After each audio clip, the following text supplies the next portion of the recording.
Oh my god. Ganda ng view. Daming bundok.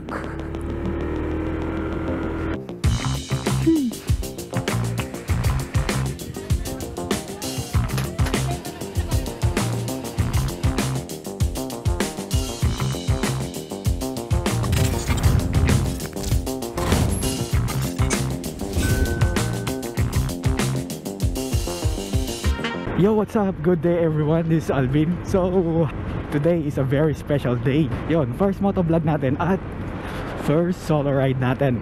So, mag-isa tayo ngayon. And today ay, kung nakikita nga na sa title, pupunta tayo sa Maliko. So, may pakay tayong puntahan dun. Yun ay ang bagong bukas na coffee shop. Ang pangalan niya ay Cup of Stories. Nakita ko siya sa Facebook while scrolling and mukhang maganda. Kaya tara, samahan nyo ako sa ating adventure today. Ang gamit pala natin today ay ang PCX 160. So papagas muna siguro tayo bago tayo dumiretso dun. So hanap lang tayo ng malapit na gas station. Yung cafe na pupuntahan natin, kakabukas lang nila recently, like 2 days or 3 days ago. And 7 AM yung opening time nila, kaya feeling ko on time naman tayo kasi 6:17 pa lang. Ang itinerary natin for today ay unang-una syempre yung Cup of Stories. Magkakape muna tayo dun. After nun siguro try natin pumunta sa view deck kung malapit lang siya. Tingnan natin guys, tingnan natin. Ayun, ang main goal ko ay makapunta sa Cup of Stories. So yun guys, nasa Asinggan na tayo. Ayun, nakikita ko na yung Petron. May signage na. Ganun pa kalayo, 1 kilometer. Andito na tayo. Kasi andito na tayo eh. Wait lang. Try ko munang buksan yung tangke ko. Kasi hindi ko nahirapan akong buksan eh. Ayun, yun yung ayaw ko sa PCX. 1 eternity later. Nakapagpagas na tayo. Pinahirapan ako ng PCX. Ang ginawa ko, kumuha ako ng yung susi ko. Tapos yun, sinukit ko siya para tumaas. Nice. Ano ba yan? Yun pa lang yung nakikita kong ayoko sa PCX. Well, hindi ko pa naman siya na-ride ng ganoon karaming, hindi pa naman ganoon karami yung mileage ko dito sa PCX, pero yun pa lang naman yung nakikita kong issue niya. Andito na tayo sa mahabang tulay na nagko-connect sa Asinggan at Santa Maria Tayug. Andito tayo sa tulay na mahaba. Sarap naman mag-ride. So na-miss ko mag-rides guys. Parang ilang buwan din ako hindi nakakapag-rides. Ayan, welcome to Tayug.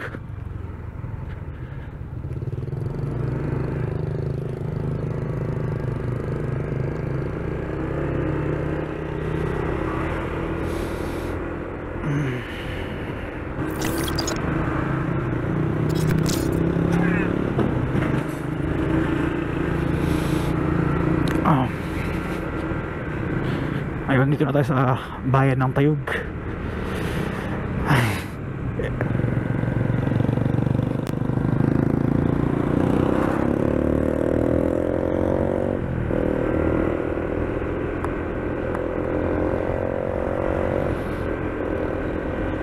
Okay guys, dito na tayo sa San Nicolas. Woo! Malapit na. Ito na guys, papasok na tayo sa Maliko. Let's go.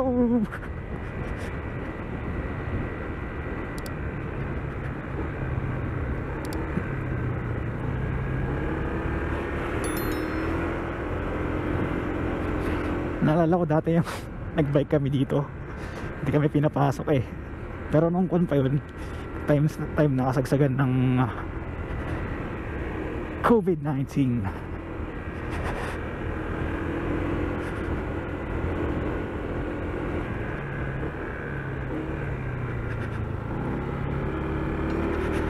no? Sarap mag-banking dito.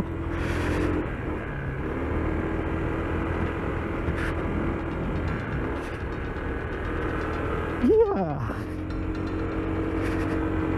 Nakakawala naman ng stress tong daan.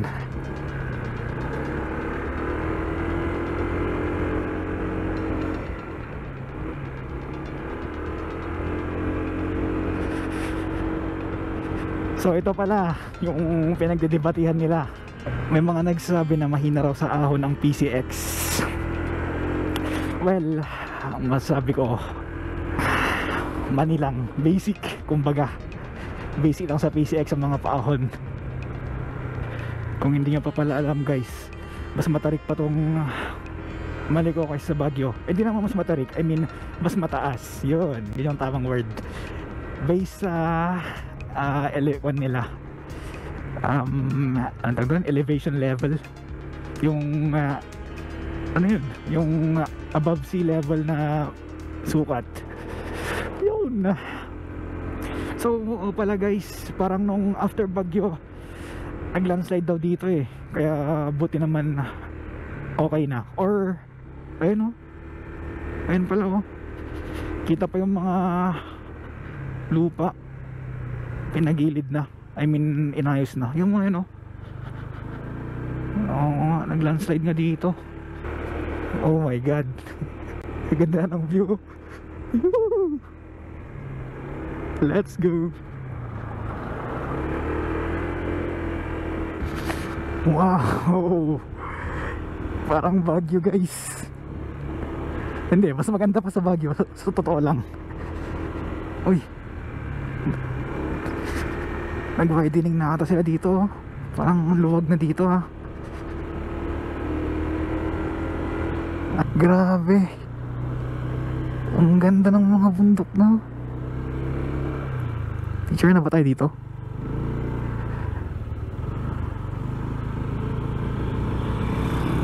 Mamaya na lang. Tingin pa tayo ng mas magandang view.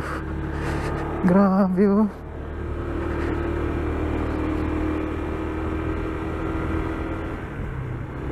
Sheesh. Okay, dito pa lang sulit na ang punta. Oh my god, look at that view.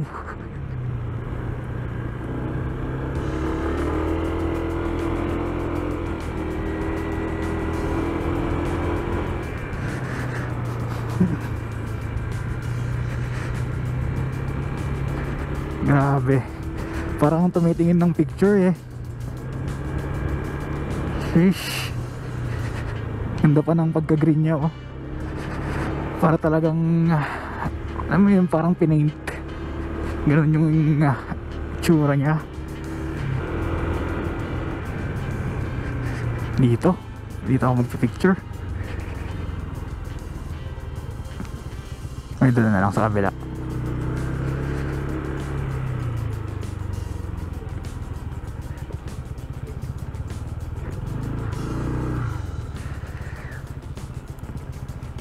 Meron pa bang mas magandang view dito? Picture na tayo dito. Ganda ng view. Wait lang, stand ko lang.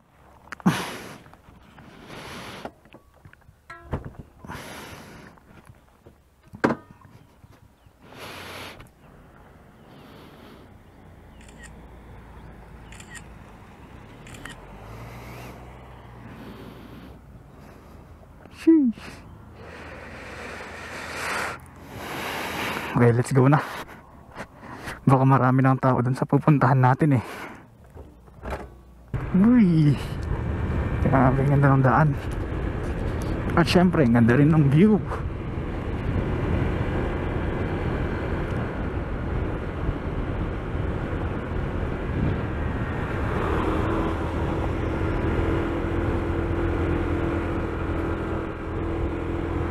Ang lamig na dito guys. Grabe, nararamdaman ko yung lamig kahit naka-jacket ako. Lamig dito, grabe. Para ka lang nag-Baguio, legit. Parang mas malamig pa dito kaysa sa Baguio. Ang lamig. Yun oh. Ang daming bundok.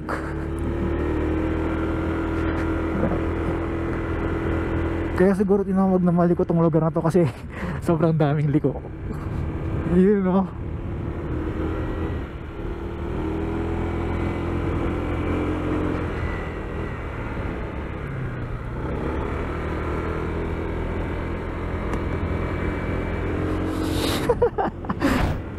Ayan, may ikon na dito. May mga net. Parang sa Cannon Road. Landslide prone area kasi dito, sabi nun kanina.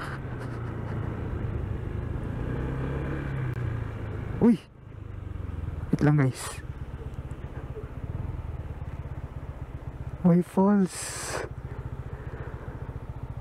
Go.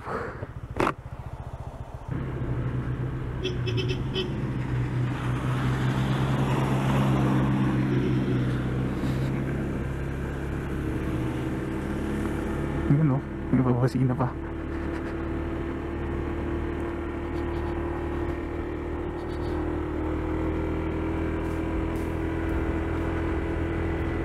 Wow, ganda ng clouds oh. Grabe. Okay, may mga flag dito. What does that mean? Walam. Ayun no, Cup of Stories. Yan yung pupuntahan natin.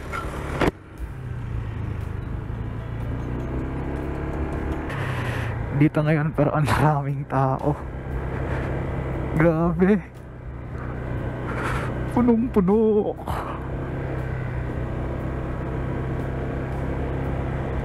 May pwesto pa ba?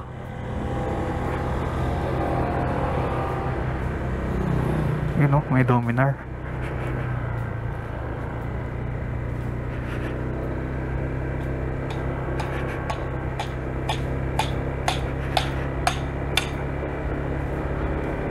Diretso muna siguro tayo. Diretso muna tayong viewpoint. Balik na lang tayo mamaya. Daming tao. Grabe.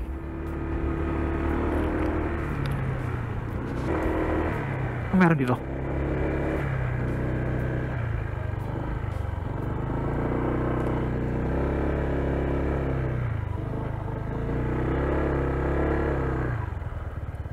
Ano meron?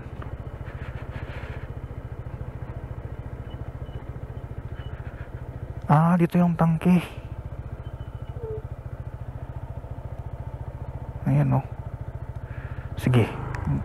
Pagbalik na natin yung mga yan.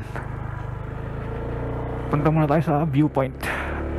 Sure naman ako marami pa ring tao dun eh. Grabe. Thursday ngayon pero ang daming tao. Kaya ngayon ako pumunta kasi sa weekend sigurado sobrang daming tao, pero kahit pala weekday marami pa rin tao eh.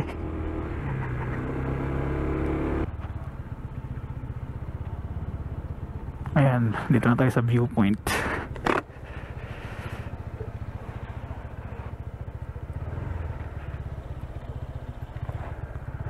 Tayo muna natin sila.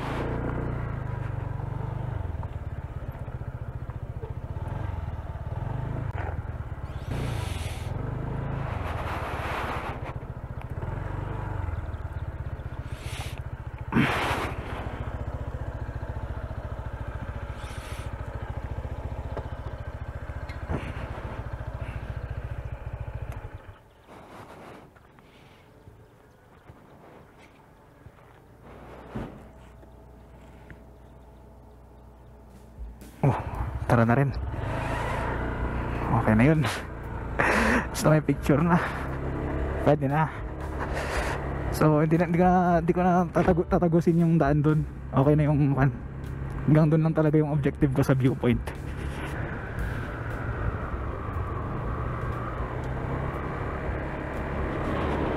Oh, grabe oh.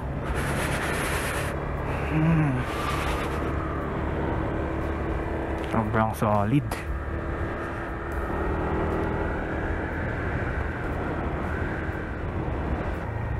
Ang dami pa rin sa loob kaya.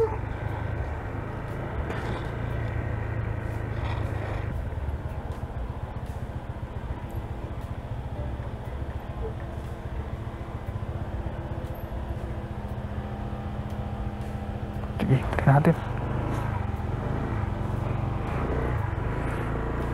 Total, andito naman na tayo, kaya dito na tayo.